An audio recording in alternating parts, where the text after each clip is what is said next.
또 보겠습니다. 창조경제는 그 융합 자체가 창조경제가 아니고 창조경제는 융합이 쉬워지는 겁니다. 그런데 이제 저는 가끔 이런 표현 하거든요. 창조경제는 넝쿨경제다.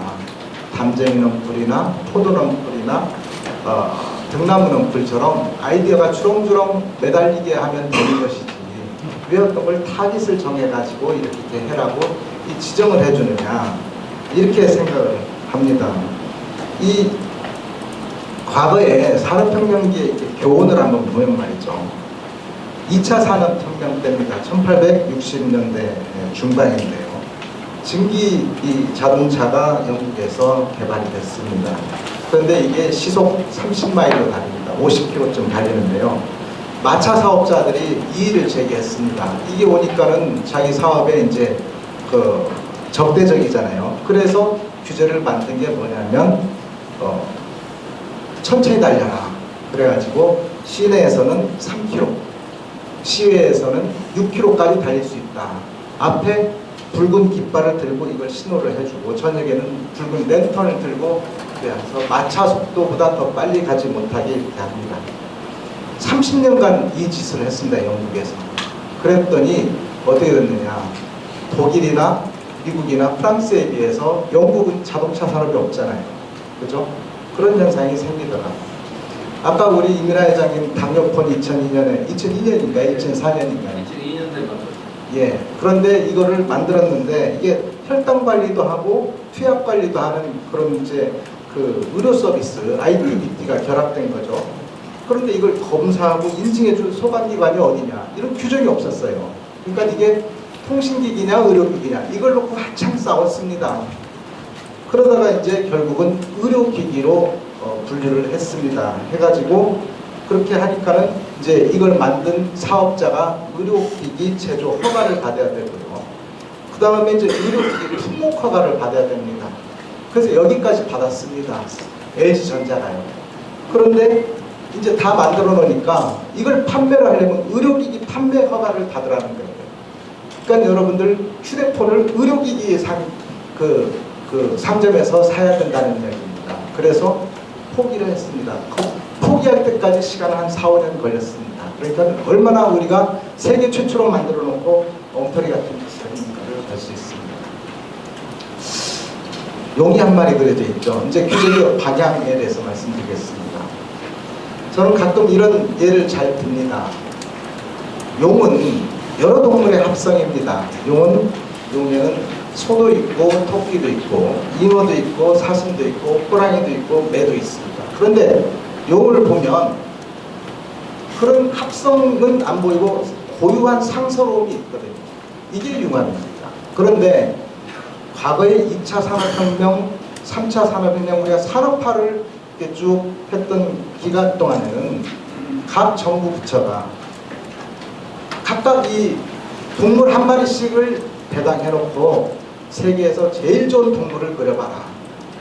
소도 그리고 토끼도 그려보고 호랑이도 그려봐라 해서 제일 좋은 경쟁력 있는 동물들을 그렸습니다. 그래서 우리가 오늘날 고도산업국가까지 됐습니다. 그런데 융합시대, 4차 산업혁명 시대에 용을 그려봐라 했더니 용이 안 그려지는 거예요. 용 그릴 수가 없어요. 왜? 각자 자기 것만 최고로 만들 줄 알지 이걸 합성하고 또 융합할 수 있는 그런 게 어렵더라. 우리 저 규제조정실에서 국장님 나오셨지만 규제개혁위원회를 보면은요 어떻게 되어 있느냐면 분과가 두 개가 있습니다. 하나는 경제분과위원회, 하나는 행정사회분과위원회. 그래 각 소관마다 이렇게 해당 소관 부처들을 나눠놨거든요. 이거는요 2차 산업혁명, 3차 산업혁명 시대 때의 분류입니다. 만약에 이걸 넘어서는 그런 게 있으면 어디서 그거를 관장하겠습니까? 그러니까는 저는 이런 제안을 해봅니다.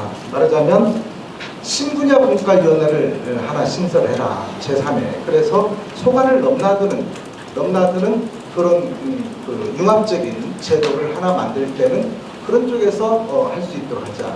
정부가 작년에 신산업투자위원회를 만들었거든요. 그거는 신산업투자위원회고 이 규제당국이 규제 당국이 아니라 규제 개혁 당국이 만약에 이런 제도를 국가위원회를 하나 한다면 또 다른 보완적인 역할을 할 수 있지 않겠는가 이런 생각을 합니다. 국회도요. 요즘 새로 국회가 개원을 했습니다만 소관 부처별로 상임위원회가 있잖아요. 그러면은 그것을 이런 사고 방식은 과거 3차 산업혁명, 2차 산업혁명 이 시절의 그 일이지 지금은 맞지 않는 거다 이렇게 보고 있습니다. 그래서 국회가 혹시 규제개혁법 같은 것을 발의를 하고 또 법안을 만든다면 거기에 그걸 보완할 수 있는 어떤 제도적인 장치를 마련하는 게 좋지 않겠는가 이런 생각을 해봅니다. 규제의 패러다임을 좀 바꿔보자 이런 생각입니다. 구글이요 원래는 검색을 전문으로 하는 회사였잖아요. 이런 회사가 무인 자동차도 만들고 또는 때로는 뭐 의약품 검사하는 그 암세포를 찾아내는 알약도 만들고 인공지능도 만드는 것은 이 검색의 힘을 이렇게 무한히 활용해서 하는 거지 않습니까? 근데 저는 산업연구원에 오래 있었습니다만은 제 머릿속에는 뭐냐면 삼성이 자동차 산업에 진입하느냐 안 하느냐 가지고 이렇게 오랫동안 논쟁을 벌이고 했던 게 우리는 어떤 울타리를 딱 쳐놓고 여기 들어와 마라 이런 식의 사고에 너무 익숙해 있던 세상을 살지 않았느냐. 그래서 과거 기존의 틀에 편입되지 않고 새로운 제도와 질서를 이렇게 만들어가는 그런 그 패러다임적 규제 개혁 이런 게 좀 필요하지 않을까 이런 생각을 하고 있습니다. 이 융합시대가 되니까 여러분들 이 제목은 간단히 썼지만 여러분들 자료에 자세히 쓰여 있으니까는 나중에 참고하시고요. 이 융합시대가 오니까 이 산업융합촉진법이라고 2011년에 산업자원부에서 이렇게 만들었습니다. 그런데 이걸 이제 새로운 융합 제품이 나오면 적합성 인증에 대한 테스트 트랙을 도입해 준 거고요. 산업부가 만드니까 2013년에 ICT 특별법을 미래부가 만들었습니다. 이거는 이제 기술 사용에 대해서 임시 허가를 내주는 그런 제도입니다. 그런데 별로 이게 활용되지를 않습니다. 왜냐하면 이런 특별법을 하나 만든다고 해서 이런 게 해결될 수가 없다는 거예요. 아까 이민아 회장님 발표하는 거 보면은 유헬스나 뭐 이런 자율주행 자동차 이게 볼 때 얼마나 많은 법규와 연결되어 있습니까? 그런데 이거 하나 한다고 해서 되겠는가 하는 생각이 들거든요. 제가 산업융합촉진 옴부즈만을 3년을 했었는데요. 그 동안에 산업융합촉진법에 의해서 테스트 트랙을 적용해 준 건 산업안전모에 구멍 뚫어서 통신기기, 조명기기, 알람장치 이거 해주는 그걸 융합이라고 해서 하는데 얼마나 힘이 들었는지 모릅니다. 그거 하나 해결하는데. 그래서 이거보다는 우리 법 제도를 전반적으로 이렇게 이걸 필터링을 하지 않으면 그렇지 않으면은 이게 어렵다 이런 말씀을 드리겠습니다. 진입규제 우리가 갖고 있는 진입규제 아마 전 산업의 거의 절반 이상이 진입규제에 해당될 겁니다. 그런데 보면은 이거는 서두에 말씀드렸지만 이 단일 기술, 단일 산업을 전제로 해서 칸막이가 설정된 게 상당히 많습니다. 그 다음에 이제 상당한 부분은 사업 보호를 위해서 특히 유치 산업 보호를 위해서 많이 그런 게 설정되었다가 나중에 결국은 기득권으로까지 연결돼서 이게 어렵습니다. 융복합 산업이 새로 창출되는 경우에는요 대부분 유치 산업입니다. 그러니까는 지금 유치 산업을 이유로 어떤 칸막이를 설정한다는 게 얼마나 의미가 없는 일인지를 알 수 있습니다. 진입 규제의 문제가 심각하다는 걸 알고 MB 정부 때 이거를 뻔뻔히 진입 규제에 해당되는 업종별로 접근을 해서 이것을 어떻게 하면은 완화시킬까 노력을 했습니다. 그런데 각 업종별로 하니까 그 시장에 들어와 있는 기존의 사업자들, 말하자면 기득권자들이 엄청난 저항을 했습니다. 그래서 결국은 성공하지를 못했습니다. 그러니까 이런 공청회 과정을 거치려고 해도 공청회 자체가 이루어지지 않을 정도로 저항이 심했습니다. 그래서 저는 이걸 제안합니다. 한꺼번에 보자. 진입규제 전체를 지금 4차 산업시대에 맞는 거냐 틀리는 거냐를 일정한 기준으로 보자. 그래서 공공성의 명분과 아무리 공공성의 명분이 있다 하더라도 거기에 경쟁이 도입될 가능성이 있는가, 이게 첫 번째 기준이고요. 그 다음에 두 번째는 규제의 한목적성, 세 번째는 정책의 우선순위가 변하고 있다, 네 번째는 산업정책과 경제정책의 시대적 상황이 변하고 있다, 다섯 번째는 기득권 때문에 이게 칸막이가 계속 울타리가 유지되고 있는가, 이런 여부를 판단을 해보자는 겁니다. 한꺼번에 하자는 겁니다.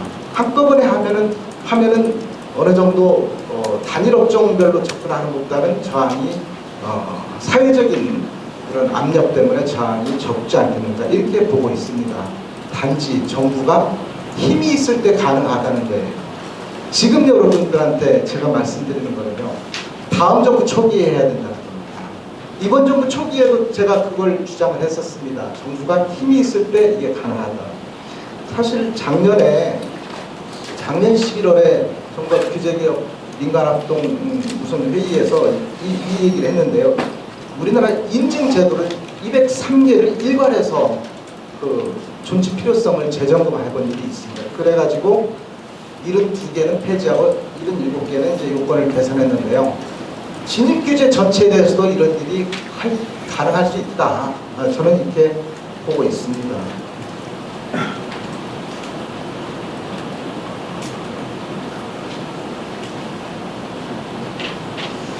그 다음에 이제 시장 경합성입니다. 좀 생소한 그 개념인데요. 지금 이제 공정 경쟁을 많이 얘기하고 있어요. 시장에서 경쟁이, 컴피티션이 이루어져야 새로운 벤처기업도 이렇게 또 새로운 차이가 이렇게 발휘될 수 있다. 그렇지만 시장, 그것은 내부에 있는 경쟁자들끼리의 이야기입니다. 시장 외부에 있는 경쟁자들이 들어갈 수 있는 여지를 많이 남겨놓을 수 있는 거. 말하자면 구글이라는 검색 회사가 제약이나 이런 의료나 자동차나 이런 쪽으로도 얼마든지 진출할 수 있는 여지가 있느냐, 우리 제도로서 이런 것을 이제 보는 시장 경합성을 공정 경쟁 못지않게 우리가 관심을 갖자, 이런 말씀을 드리고 싶고요. 그 다음에 이제 네거티브 시스템 이야기입니다. 우리 이민아 회장님 늘 강조하시고 규제 개혁 할 때마다 네거티브 시스템으로 바꾸자 하는 이야기를 하는데, 물론 당연히 맞는 말씀입니다. 그러니까는 단일 기술, 단일 산업이 주종을 이루던 시대에는 포지티브 시스템도 유효합니다. 유용하게 작용할 수 있는데, 융합이 본격적으로 이루어지는 시대에는 오히려 장애가 될 가능성이 많거든요. 그래서 차이적인 아이디어 이런 것들이 나오지를 않습니다. 근데 전제가 있습니다. 이게 사전의 시장 진입을 허용하면 사후에 이것을 감독을 철저히 할 필요는 있습니다. 이게 물론 이게 이제 아까 신뢰를 전제로 말씀하셨잖아요. 신뢰가 강한 사회와 약한 사회, 그 둘 다 사후 감독을 많이 해야 되는 겁니다. 여러분, 세월호가 왜 그 바다에 가라앉았겠습니까? 세월호의 설령을 20년에서 30년으로 풀어줬기 때문에 그렇습니까? 그렇게 생각 안 합니다. 설령을 20년에서 30년으로 풀어줬으면 해운법, 선박법, 선원법, 이렇게 한 30여 개 법에서 규정하고 있는 것을 잘 지켰어야지요.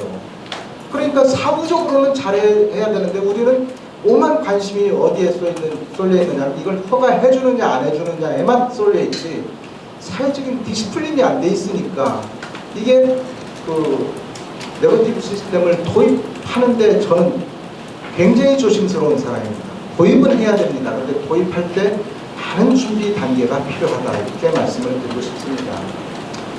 연구개발도 요즘은 이제 샤일로시 R&D라고 그러는데요. 이렇게 분야, 업종 이런 것을 정해서 하는 거에서 이걸 좀 융합적인 연구를 해보자 하는 내용을 제가 거의 보고서에 썼고요. 그 다음에 이제 실패입니다. 우리나라는 어떤 R&D를 지원해주고 독려하고 하는 과정에서 실패를 하면은 인정을 잘 안 합니다. 실패한 사람으로서 낙인을 찍어버립니다. 근데 융복합이라고 하는데요. 복합은 모르겠지만 융합이나 이런 게 금능하나 뚝딱 하듯이 되는 게 아닙니다. 그러니까는 이거는 수없는 실패의 과정을 겪어서 해야 되는 거거든요. 그래서 이제 우리들이 갖고 있는 제도 가운데 성실 실패니 명예 실패니 이런 얘기를 하거든요. 그거는 아주 소극적인 개념인데요. 저는 실패도 성과다. 그래서 성실 실패, 명예 실패 이런 이야기 하지 말고 실패 성과 보고서를 제출하면 그걸로 인정하자. 이렇게 좀 적극적인 개념을 제가 말씀을 드립니다. 나로 케이스 여러분 2번 실패하고 몇 번 연기하고 하니까 그 연구했던 책임자들이 아주 정신병에 걸릴 정도고요. 부정맥이 뛰고요. 그 병원에 입원도 하고 이랬습니다. 그런데 결국 성공했다면 이 사람들이 성실하지 못하고 명예롭지 못하게 연구를 게을리했습니까? 그런 건 아니거든요. 그 실패 과정을 통해서 우리가 축적한 학습이 얼마나 많겠습니까? 우리가 그걸 인정을 해야 된다. 이렇게 말씀을 드리고 싶고요. 그 다음에 이 모든 것은 4차 산업혁명이 이루어지고 새로운 것들이 많이 드러나게 된 현상에서는 완벽한 건 없습니다. 그런데 그거를 우리는 완벽하기 전에는 도입을 하려 하지 않습니다. 핀테크 금융 당국의 가장 큰 목표는 금융의 안정성입니다. 당연하지요. 그런데 새로운 기술이 개발이 돼서 이것이 금융에 응용이 된다면 완전히 안정될 때까지 이것을 도입을 지체하면 우리는 다른 나라에 뒤처집니다. 중국이나 미국은 그 시행 과정에서 약간의 문제가 있다 하더라도 아까 우리 이민아 회장님 적은 규모의 그 어떤 트라이에 대해서는 우리가 좀 그걸 면책을 해주자 이런 말씀을 하셨는데 그런 말하자면 이 4차 산업혁명 시대 때는 전의 시체를 넘어서 이게 가야 되는 거다. 저는 이렇게 보고 있고요. 그런데 문제는 사회가 그것을 인내하고 용납해 주느냐는 거예요. 만약에 언론에서 큰일 난 것처럼 보도하고 이것을 이렇게 하면은 이게 그 다음에는 이제 공무원 조직에서 위축이 돼가지고 그냥 후퇴해버립니다. 그러니까는 그런 문제가 있음에도 불구하고 이런 방향으로 사회와 기술이 발전해 나가야 된다. 이렇게 이제 자꾸 인내하고 독려할 필요가 있지 않겠는가 이렇게 보고 있습니다. 융합기술 제품이 자꾸 출현하니까 이게 이제 표준산업분류나 이런 체계에 들어가 있질 않습니다. 예를 들어 보면은 3D 프린팅 산업 같은 경우는 적층을 하는 거잖아요. 적층해가지고 어떤 제조하는 건데 우리나라에는 이렇게 적층하는 것보다는 절삭, 연마하는 그런 분류로 지금 3D 프린팅 사업자가 분류되어 있습니다. 그러다 보니까는 정부 조달할 때도 자기 사업자가 아닌 쪽으로 같이 이렇게 분류가 돼 있어서 다른 사업자들은 자기가 직접 생산하지 않고 외국에서 비슷한 제품을 수입해 가지고 와서 경쟁을 하는 경우도 있습니다. 헬스케어도 마찬가지거든요. 이게 분류가 돼 있지 않으면 나중에 결국은 의료보험 수가가 나오질 않습니다. 그런데 최근에 이제 의료보험 수가를 시범사업을 전개하면서 그걸 하겠다 이렇게 이제 얘기를 해서 좀 고무적이다 이렇게 생각을 하는데 금년 4월에 이제 정부의 성장동력 부처 합동 점검 TF에서 지능정보산업, 나노산업, 융복합 콘텐츠 산업, 에너지 신산업 이런 게 표준산업 분류에 포함되어 있지 않았기 때문에 이걸 지원을 해주고 싶어도 할 수가 없다. 그래서 기존의 산업 분류와 연계해서 참고 기준표를 마련하겠다. 이걸 발표를 했습니다. 저는 이게 의미가 있다 생각합니다. 왜냐하면 새로운 산업은 자꾸 나오는데 나올 때마다 표준산업 분류에 집어넣을 수는 없거든요. 그러니까 참고 기준표를 만드는 건 의미가 있는데 이것도 조금 유연하게 하면 좋겠다. 왜냐하면 기존 산업에 빗대어서 참고 기준표를 만드는 것이 맞지 않은데도 있기 때문에 그렇습니다. 규제 개혁에 대한 그런 제대로 된 이해 이걸 좀 필요하다 저는 이렇게 봅니다. 결론적으로 규제 전봇대론, MB 이명박 대통령이 얘기한 전봇대는 지금도 그 자리에 그대로 있습니다. 그러니까 뽑는다고 되는 게 아니다. 규제, 암덩어리 아닙니다. 규제는 아까 말씀하신 것처럼 규제는 옷입니다.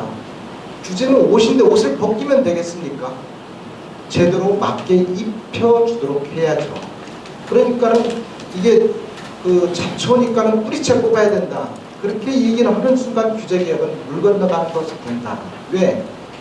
규제자인 공무원들은요, 아, 규제를 잘 모르고 있구나. 그러면 어떻게 회피할 수 있겠구나.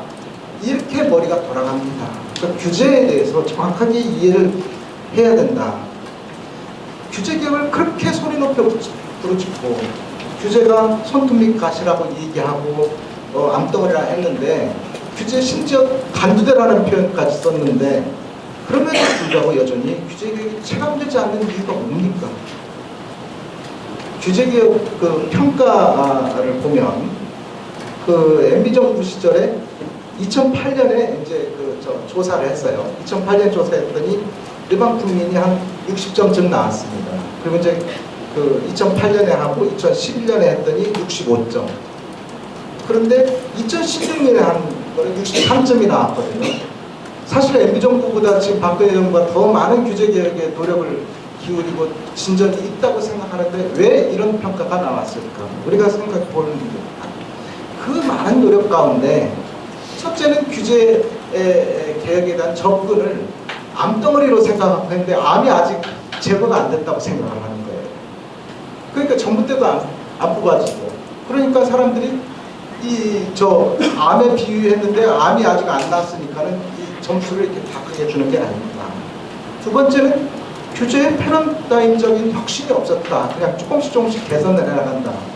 산업혁명인데 5.16 혁명 하듯이, 그리고 경제 발전을 이렇게 진행하듯이 이 산업혁명기에는 새로운 부학을 일소하고 새로운 제도를 만들어가야 되지 않겠습니까? 규제자의 입장에서, 공무원들의 입장에서 규제가 무엇인가, 과연 규제란 게 무엇인가, 이게 출발점입니다. 보면은 규제는 규제자의 신념과 확신에서 나오고 있습니다. 물론 그것을 나중에 권력으로 만들었죠. 그리고 그게 정책을 구현하는 수단입니다. 여기 대학에서 오신 분들도 계실 텐데요. 대학에서 오신 분들은 교육부가 없어지면 대학이 발전할 거라고 생각합니다.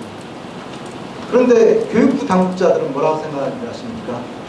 규제가 없으면 대학은 엉망진창이 된다고 생각합니다. 이 신념, 확신이 있습니다. 그렇기 때문에 규제자의 그런 인식, 속성, 이것과 끊임없는 투쟁, 끊임없는 논리의 싸움, 이게 규제개혁입니다. 과정이 참 중요한 겁니다. 그냥 외과 수술하면 규제개혁이 이루어지는 절대 아닙니다. 그래서 지금 시대가 바뀌었고 상황이 바뀌었고 정책 우선순위가 바뀌었기 때문에 규제도 이렇게 바뀌어야 되는 것을 지속적으로 설득을 해야 됩니다. 도대체 이 세상에 정부라는 게 있는 한 규제개혁은 끊임없는 숙제입니다. 어느 한 시점에 외과 수술해가지고 낫는 게 절대 아닙니다. 규제는 암덩어리가 아니고요, 전봇대도 아닙니다. 신념이고 확신이고 정책을 구현하는 수단이다. 그리고 또 규제에 대해서 이렇게 오해 가운데 하나는 아까 많은 말씀하셨지만 돈을 안 들이고 투자를 활성화하는 수단이다. 기존 규제를 추계하는 비용도 들고, 규제 완화에 대해서 보완하는 시책도 들고, 그리고 네거티브 시스템으로 갔을 때 그 사후 감독하는 행정 비용도 투자를 해야 되는 겁니다. 규제에 투자하는 게 굉장히 많습니다. 그런데 규제는 그렇게 많은 투자를 하려고 들지 않고 그냥 성과만 기대를 하다 보니까는 이게 제대로 이루어지지 않고 있더라. 이 엄청나게 무서운 그 메시지를 여러분 한번 보십시오. 지금까지 이 세상에서 발명된 거는 불과 1%밖에 안 됐다. 이런 얘기. 앞으로 99% 무한대의 세상이 전개될 거라는 겁니다. 제가 20세기에 학교 다닐 때 읽었던 책 가운데는요, 20세기까지 이룩한 과학기술 성과의 95%는 20세기 들어와서 이룩한 거다라는 표현이 있습니다.